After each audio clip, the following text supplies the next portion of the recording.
Analysons la parole de Hébreux 13, verset 8. Jésus-Christ est le même hier, aujourd'hui et éternellement.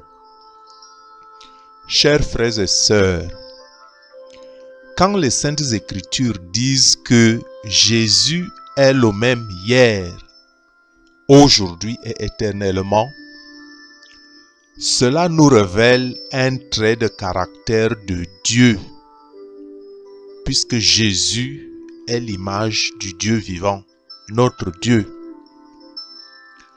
Notre Dieu ne change pas,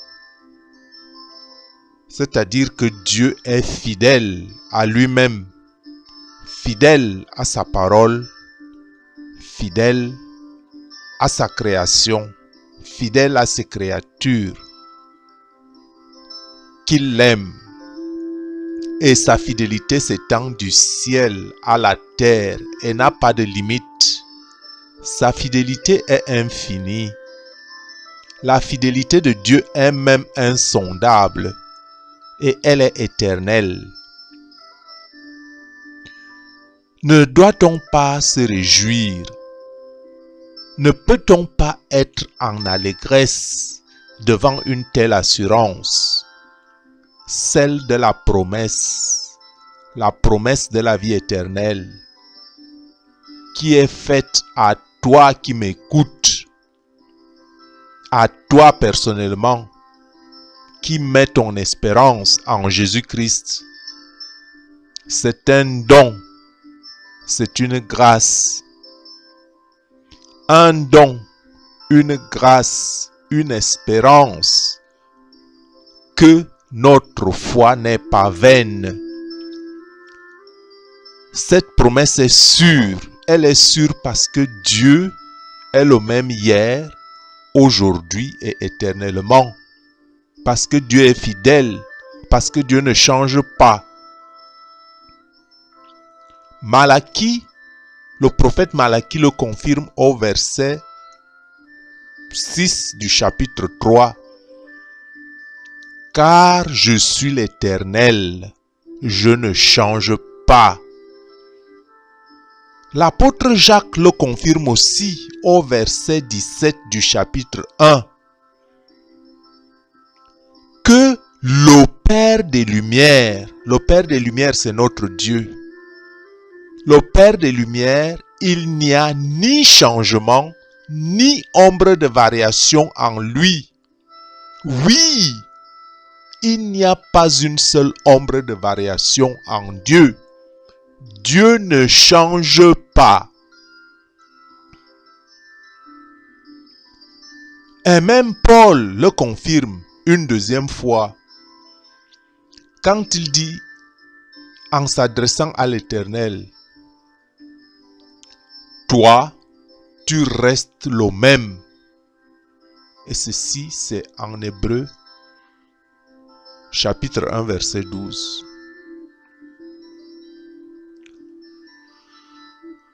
Et Dieu n'est point un homme pour mentir. Dieu n'est ni fils d'un homme pour se repentir. Ce qu'il a dit, il le fera. Et ce qu'il a déclaré, il l'exécutera. Alors, frères et sœurs, si Dieu ne ment pas, sa parole qui est l'évangile de notre Seigneur et Sauveur Jésus-Christ est à prendre au sérieux.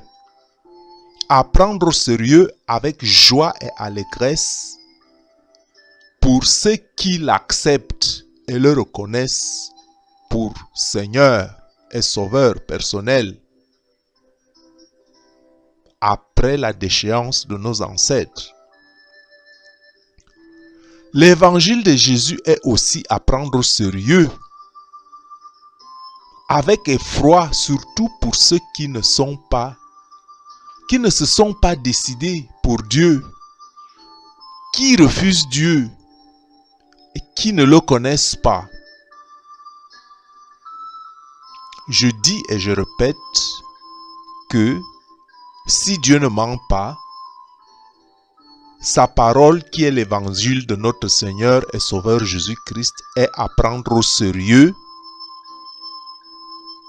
À prendre au sérieux avec joie et allégresse pour ceux qui l'acceptent et le reconnaissent comme Seigneur. L'évangile est aussi à prendre au sérieux avec effroi pour ceux qui le méconnaissent, qui le refusent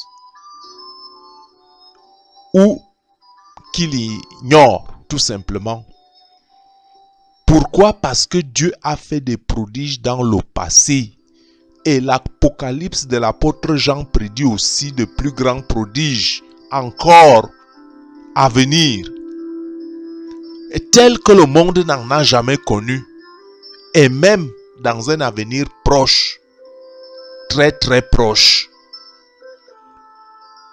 Ces prodiges sont un avenir radieux pour les croyants, pour les enfants fidèles et obéissants à l'évangile du Christ, tel que prôné. Mais aussi un avenir sombre, très sombre, pour ceux qui rejettent Dieu. On n'en parlera jamais assez. Il y a le problème du libre arbitre, la libre conscience, le libre choix. On ne force personne à aimer Dieu. Un amour forcé n'est pas un amour digne. Dieu même, dans sa position de créateur, dans sa position de tout-puissant, ne force personne à l'aimer. Parce que l'argument qu'on entend souvent est que Dieu serait cruel. Dieu serait un Dieu atroce. On entend souvent cet argument que les gens disent qu'ils ne croient pas en Dieu parce que Dieu est atroce. Qu'il y a des choses atroces dans la Bible. Que Dieu a fait tuer des peuples pour justifier un peuple. Dieu a tué des peuples au profit d'un peuple, la terre promise, d'une part. Et d'autre part, j'entends des allégations que Dieu nous fait mourir. Pourquoi est-ce qu'il nous fait mourir s'il était bon?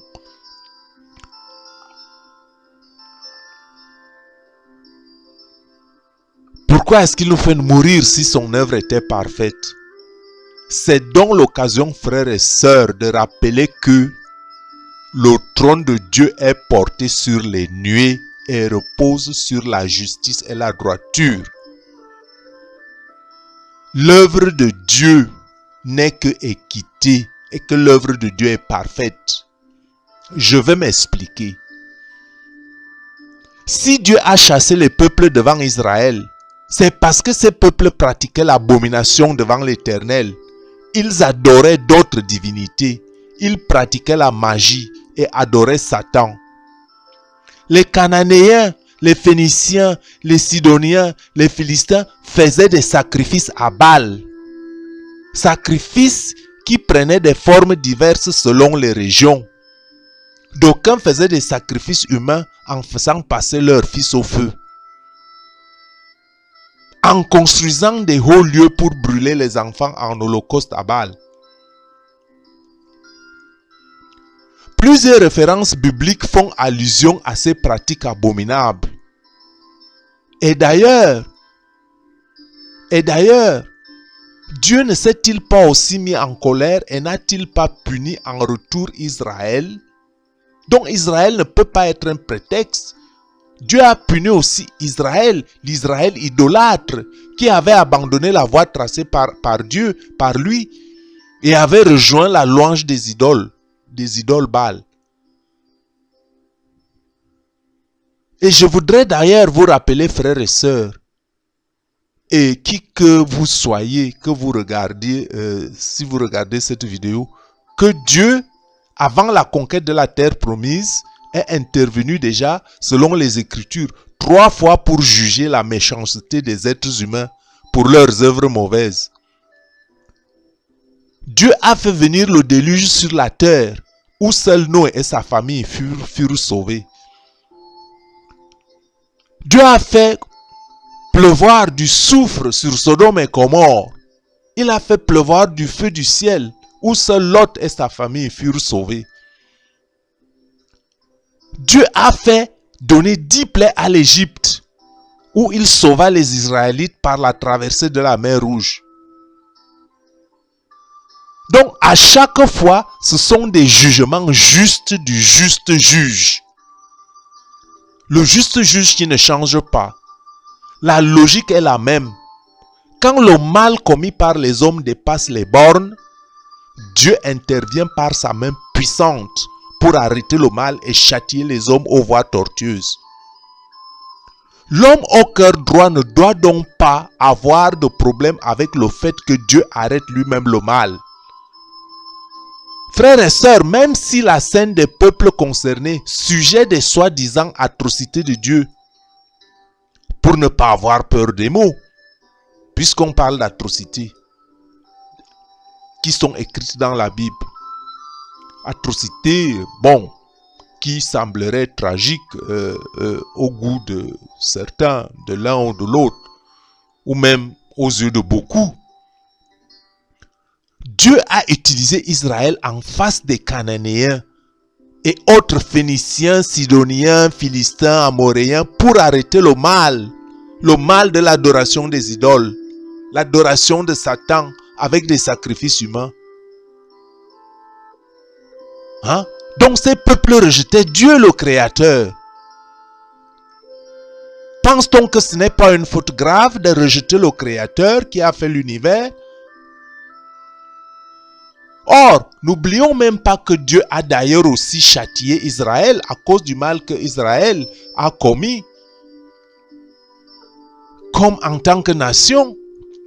Non pas seulement parce qu'ils ont préféré un roi humain, les Israélites d'antan ont préféré un roi humain à la direction de Dieu, mais aussi parce que les rois choisis n'ont pas été à la hauteur des attentes de l'Éternel.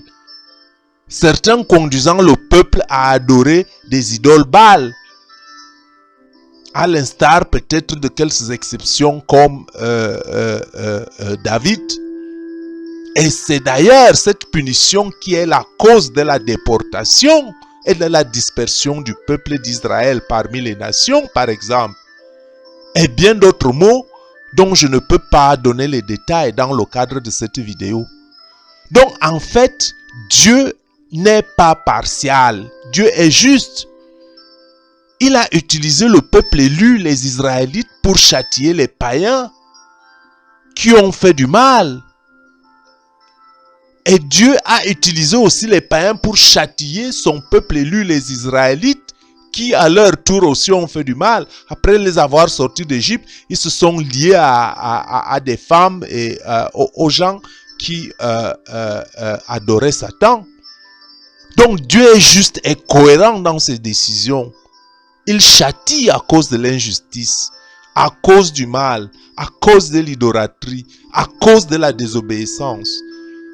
Donc, frères et sœurs, toi qui écoutes cette vidéo, c'est un appel à l'obéissance et en même temps un avertissement à toi qui rejettes Dieu. La justice du juste juge. Sa volonté sera faite sur terre et tout genou fléchira devant Dieu. Pour en revenir à la deuxième allégation de ceux qui disent que Dieu nous laisse mourir, s'il était parfait, s'il était juste, il ne nous laisserait pas mourir. Dieu lui-même ne se plaint-il pas que son peuple meure à cause de son ignorance, de son incrédulité? Si nous mourons et souffrons, c'est beaucoup plus relatif au problème de la désobéissance, de notre désobéissance, la désobéissance de l'homme, la désobéissance de l'humanité. Et je vais vous citer 3 textes. Le premier, c'est en Deutéronome 11, 26. Le deuxième, c'est en Deutéronome 30, 19. Le troisième texte se trouve en Genèse 2, 17. En Deutéronome 11, 26, que dit l'Éternel? L'Éternel dit, « Vois, je mets aujourd'hui devant toi la bénédiction et la malédiction. La bénédiction si vous obéissez à mes commandements. et la malédiction si vous n'obéissez pas à mes commandements. Et c'est la même chose qui se répète en Deutéronome 30, 19, où l'Éternel dit, je prends aujourd'hui à témoin contre vous le ciel et la terre. Je mets devant toi la vie et la mort, la bénédiction et la malédiction. Choisis la vie afin que tu vives, toi et ta prospérité, pour aimer l'Éternel ton Dieu.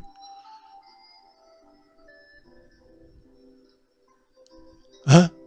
Donc, mais c'est clair que le problème de la désobéissance, parce que Dieu dit que je connais les projets que je forme pour toi, ce ne sont pas les projets de malheur. Va sur cette voie, suis mes voies, et tu vivras longtemps, et tu seras heureux. Mais les gens préfèrent autre chose. Les gens préfèrent ne pas écouter Dieu. Il y en a qui discutent, qui ne savent même pas de quoi il s'agit. Mais ils discutent. Ils disent que Dieu n'existe pas. Et même cette science-là, où on prétend qu'il y a la démonstration, est-ce que tout le monde est initié à la science? Est-ce que tout le monde a les preuves de toutes ces choses qu'on nous raconte, qu'elles sont vraies et qu'on nous acceptons? Pourquoi c'est au niveau de la foi que les gens s'opposent? Mais c'est donc un signe d'incrédulité et d'ignorance. Je vais vous prendre un autre exemple. C'est en Genèse 2, 17. Que dit-on là? Dieu a donné un commandement que si tu manges de l'arbre de la connaissance du bien et du mal, le jour que tu en mangeras, tu en mourras. Et nos ancêtres, Adam et Ève, sont tombés. Et même le prophète Isaïe, au chapitre 1, verset 2 dit, « Cieux écoute, terre prête l'oreille, car l'Éternel parle. J'ai nourri et élevé des enfants, mais ils se sont révoltés contre moi. » Frères et sœurs, je pourrais bien multiplier des exemples. Mais écoute, c'est la reprise d'une ancienne vidéo. À travers cette vidéo que je vais réintroduire partie ici, que tu saches réellement qui est Jésus. Jésus qui est l'image de Dieu. Sois béni.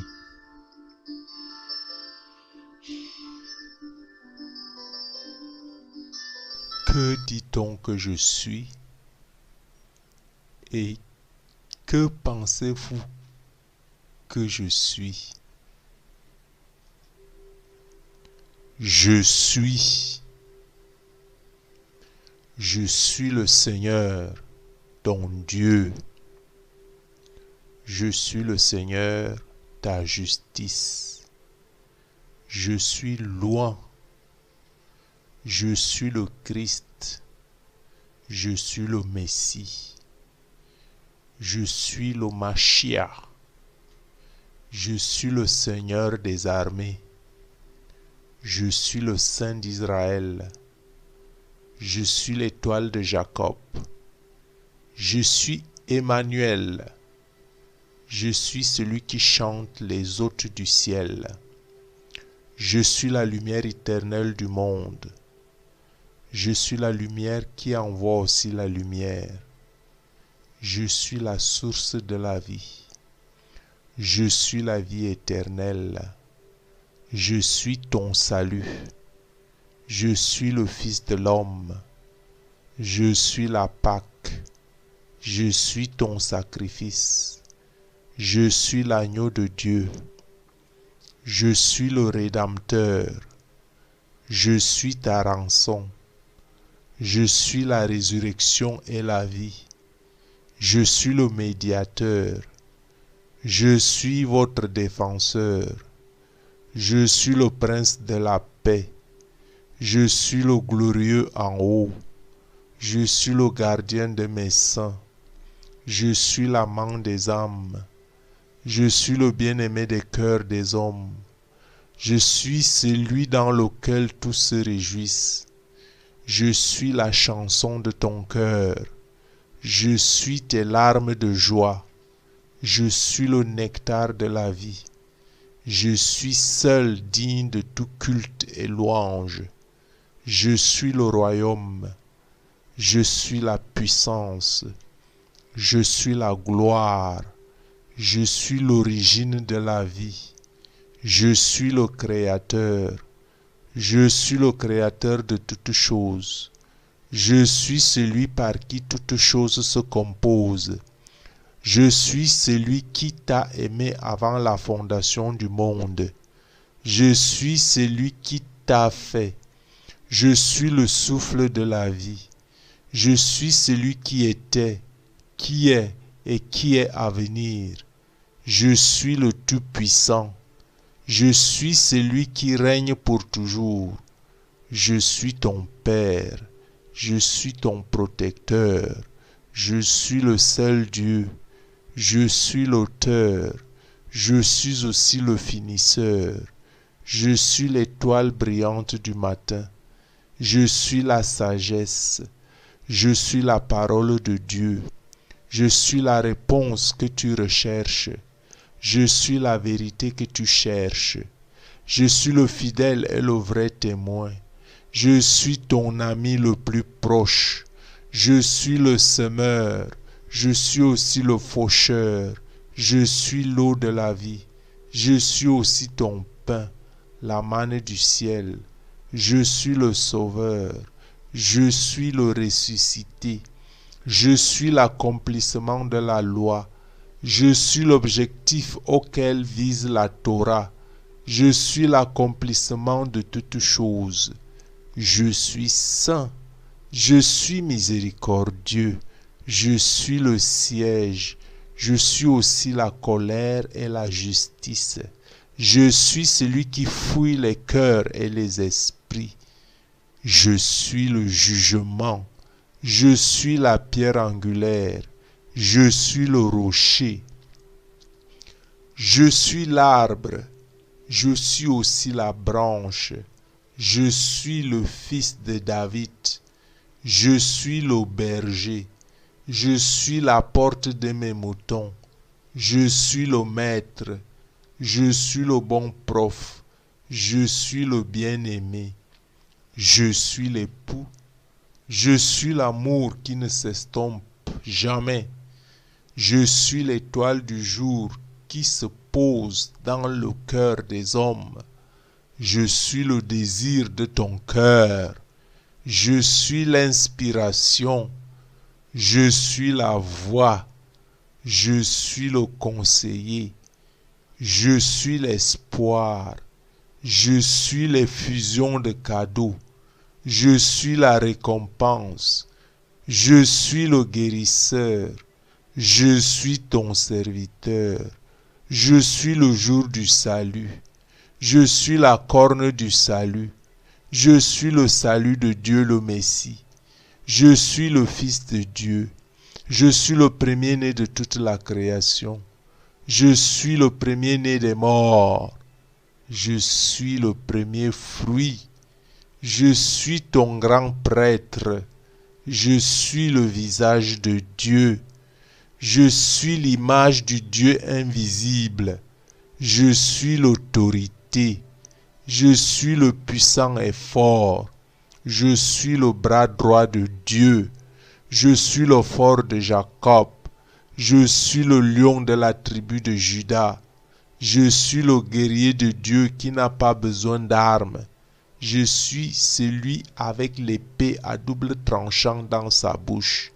Je suis celui qui est assis sur le cheval blanc. Je suis celui qui vient sur les nuages.